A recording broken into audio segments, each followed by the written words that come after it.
بسم اللہ الرحمن الرحیم۔ معراج کی رات۔ ناظرین اکرام، السلام علیکم ورحمۃ اللہ وبرکاتہ۔ رجب کی 27ویں شب کو اللہ کے پیارے نبی حضرت محمد مصطفیٰ صلی اللہ علیہ وآلہ وسلم کو معراج کا شرف عطا کیا گیا۔ ناظرین اکرام، معراج کی تاریخ میں مفسرین کا اختلاف ہے، مگر تاریخ اصل نہیں بلکہ معراج کا واقعہ اصل ہے۔ ناظرین، منقول ہے کہ اس دن کفار نے آپ صلی اللہ علیہ وسلم کو بہت ستایا، تو آپ صلی اللہ علیہ وآلہ وسلم اپنی بہن ام ہانی کے گھر تشریف لے گئے اور وہاں آرام فرمانے لگے۔ ادھر اللہ کے حکم سے حضرت جبرائیل 50,000 فرشتوں کی بارات اور براق لے کر نبی آخر الزمان صلی اللہ علیہ وآلہ وسلم کی خدمت میں حاضر ہوئے اور عرض کیا، اے اللہ کے رسول، آپ کا رب آپ سے ملاقات چاہتا ہے۔ چنانچہ سوئے عرش سفر کی تیاریاں شروع ہونے لگیں۔ سفر معراج کا سلسلہ شروع ہونے والا تھا۔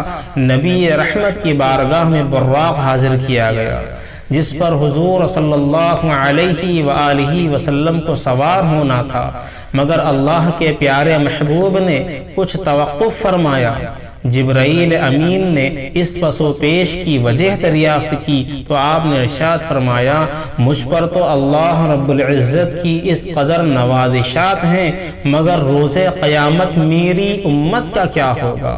میری امت پل صراط سے کیسے گزرے گی؟ اسی وقت اللہ تعالیٰ کی طرف سے بشارت دی گئی، اے محبوب، آپ امت کی فکر نہ کیجئے، ہم آپ کی امت کو پل صراط سے اس طرح گزار دیں گے کہ اسے خبر بھی نہیں ہوگی۔ اس واضح بشارت کے بعد سرکار دو عالم براق پر سوار ہو گئے۔ جبرائیل امین نے رکاب تھامی، میکائیل نے لگام پکڑی، اسرافیل نے زین سنبھالی، جس کے ساتھ ہی 50,000 فرشتوں کے سلام کی صدا سے آسمان گونج اٹھے۔ حدیث میں آیا ہے، براق کی تیز رفتاری کا یہ عالم تھا، جہاں تک نظر کی حد تھی وہاں وہ قدم رکھتا تھا۔ براق کا سفر اس قدر تیزی کے ساتھ ہوا کہ جس تک انسان کی عقل پہنچ ہی نہیں سکتی۔ ایسا لگتا تھا کہ ہر طرف موسم بہار آ گیا ہے، چاروں طرف نور ہی نور پھیلتا چلا گیا۔ اس سفر کے دوران آپ صلی اللہ علیہ وسلم مکہ سے مسجد اقصی گئے اور وہاں تمام انبیاء کرام کی نماز کی امامت فرمائی۔ پھر آپ صلی اللہ علیہ وسلم آسمانوں میں اللہ سے ملاقات کرنے تشریف لے گئے۔ وہاں اللہ تعالیٰ نے آپ صلی اللہ علیہ وآلہ وسلم کو جنت اور دوزخ دکھایا۔ وہاں آپ کی ملاقات مختلف انبیاء کرام سے بھی ہوئی۔ اسی سفر میں نماز بھی فرض ہوئی۔ سفر معراج کا پہلا مرحلہ۔ سفر معراج کے پہلے مرحلے پر سفر جاری تھا کہ حضور رحمت عالم صلی اللہ علیہ وآلہ وسلم کا گزر حضرت موسیٰ علیہ السلام کی قبر انور کے قریب سے ہوا۔ آپ صلی اللہ علیہ وآلہ وسلم نے دیکھا کہ وہ اپنی قبر انور میں کھڑے نماز پڑھ رہے تھے۔ جب یہ مقدس قافلہ بیت المقدس پہنچا تو باب محمد آپ صلی اللہ علیہ وآلہ وسلم کے استقبال کے لیے کھلا تھا۔ جبرائیل امین علیہ السلام نے اپنی انگلی سے دروازے کے قریب موجود ایک پتھر میں سوراخ کیا اور براق کو اس سے باندھ دیا۔ پھر آپ صلی اللہ علیہ وآلہ وسلم بیت المقدس میں داخل ہوئے تو تمام انبیاء کرام علیہ السلام آپ صلی اللہ علیہ وآلہ وسلم کی تعظیم، اکرام اور احترام میں منتظر تھے۔ انہیں حضور صلی اللہ علیہ وآلہ وسلم کی امامت میں نماز پڑھنے کا شرف حاصل ہوا۔ سفر معراج کا دوسرا مرحلہ۔ انبیاء حضور صلی اللہ علیہ وآلہ وسلم کی اقتداء میں نماز ادا کر کے آداب و احترام مصطفیٰ صلی اللہ علیہ وسلم سے مشرف ہو چکے تو آسمانی سفر کا آغاز ہوا، اس لیے کہ ہر زمینی عظمت حضور صلی اللہ علیہ وسلم کے قدموں کا بوسہ لے چکی تھی۔ پہلے آسمان پر پہنچ کر آسمان کے دروازے پر دستک دی گئی تو پہلے سے منتظر تھے۔ آواز آئی، کون ہے؟ جبرائیل امین نے جواب دیا، میں جبرائیل ہوں۔ آواز آئی، آپ کے ساتھ کون ہے؟ جواب دیا، یہ محمد صلی اللہ علیہ وسلم ہے۔ آج کی رات انہیں آسمانوں پر پذیرائی بخشی جائے گی۔ آسمان کا دروازہ کھل گیا اور پوچھنے والے نے حضور صلی اللہ علیہ وسلم کی بارگاہ بے کس پناہ میں سلام عرض کرنے کی سعادت حاصل کی۔ مرحبا یا سیدی یا مرشدی مرحبا۔ پھر آپ صلی اللہ علیہ وسلم آسمانوں کی طرف بڑھے اور جب آسمان دنیا پر آئے تو دروازہ کھٹکھٹایا۔ آواز آئی، کون؟ جبرائیل امین نے کہا، جبرائیل۔ پھر کہا گیا، آپ کے ساتھ کون ہے؟ انہوں نے کہا، محمد صلی اللہ علیہ وسلم۔ پھر پوچھا گیا، کیا انہیں بلایا گیا ہے؟ جبرائیل نے کہا کہ ہاں۔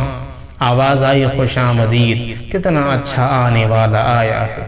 رحمت عالم صلی اللہ علیہ وسلم کی ملاقات حضرت آدم علیہ السلام سے ہوئی۔ انہیں بتایا گیا کہ یہ آپ کے جلیل القدر فرزند ہے، ختم المرسلین ہیں، یہی حضرت محمد مصطفیٰ صلی اللہ علیہ وسلم ہیں۔ آقائے دو جہاں صلی اللہ علیہ وسلم نے دادا جان کہہ کر حضرت آدم علیہ السلام کی بارگاہ میں سلام ارشاد فرمایا۔ حضرت آدم علیہ السلام نے سلام کا جواب بھی عرض کیا اور اپنے عظیم فرزند کو دعاؤں سے بھی نوازا۔ اس کے بعد مہمان عرش حضور پر نور صلی اللہ علیہ وسلم کو دوسرے آسمان کی طرف اٹھایا گیا۔ پہلے آسمان کی طرح بواب نے دوسرے آسمان کا بھی دروازہ کھولا۔ یہاں حضور صلی اللہ علیہ وآلہ وسلم کی سیدنا عیسیٰ علیہ السلام اور یحییٰ علیہ السلام سے ملاقات ہوئی۔ اس یادگار ملاقات اور آسمان کے ملکوتی مشاہدات کے بعد آپ صلی اللہ علیہ وسلم کو تیسرے آسمان کی طرف اٹھایا گیا۔ تیسرے آسمان پر حضور صلی اللہ علیہ وسلم کی ملاقات سیدنا یوسف علیہ السلام سے کرائی گئی۔ تیسرے آسمان کے مشاہدات نورانی کے بعد حضور صلی اللہ علیہ وسلم کو چوتھے آسمان پر پہنچایا گیا۔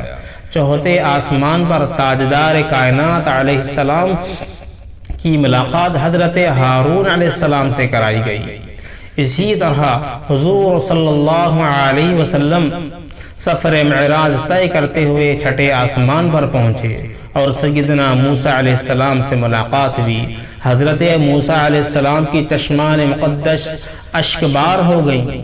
حضور صلی اللہ علیہ وسلم کی عظمت و رفعت کو دیکھ کر رشک کے آنسو چھلک پڑے۔ آپ کی زبان اقدس سے بے اختیار نکلا کہ خدائے بزرگ و برتر کے یہ وہ بزرگ رسول ہے جن کی امت کو میری امت پر شرف عطا کیا گیا۔ میری امت پر جسے بزرگی عطا ہوئی یہ وہی رسول برحق ہیں جن کی امت کو میری امت کے مقابلے میں کثرت کے ساتھ جنت میں داخل کیا گیا۔ مہمان ذی حشم حضور رحمت عالم صلی اللہ علیہ وآلہ وسلم کی ملاقات ساتویں آسمان پر حضرت سیدنا ابراہیم علیہ السلام سے ہوئی۔ جب آپ صلی اللہ علیہ وسلم سدرۃ المنتہا پہنچے تو حضرت جبرائیل نے عرض کیا کہ میرا اور آپ کا ساتھ یہاں تک کا ہی تھا، اس سے آگے جانے پر میں جل جاؤں گا۔ آگے کا سفر حضور صلی اللہ علیہ وسلم نے اکیلے ہی طے فرمایا۔ اس مقدس رات میں آپ صلی اللہ علیہ وسلم اللہ تعالیٰ سے ہم کلام ہوئے اور آپ صلی اللہ علیہ وآلہ وسلم کو بہت سے مقامات دکھائے گئے اور فرشتوں سے ملاقات فرمائی۔ اس رات آپ صلی اللہ علیہ وسلم کو جنت اور دوزخ بھی دکھائے گئے اور آپ صلی اللہ علیہ وسلم نے طرح طرح کے سزا میں مبتلا لوگوں کو دیکھا۔ اس رات امت محمدی کو 5 نمازوں کا تحفہ دیا گیا اور ساتھ ہی 5 نمازوں کی ادائیگی کے بدلے میں 50 نمازوں کے ثواب کی بشارت سنائی گئی۔ 27 کی بابرکت رات میں آپ صلی اللہ علیہ وسلم نے بہت عبادت کی اور سارا دن روزے میں رہے۔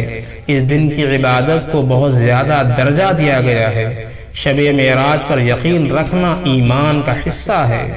معجزات معراج النبی کو دیکھ کر اس رات پر ایمان اور بھی تازہ اور مضبوط ہو جاتا ہے۔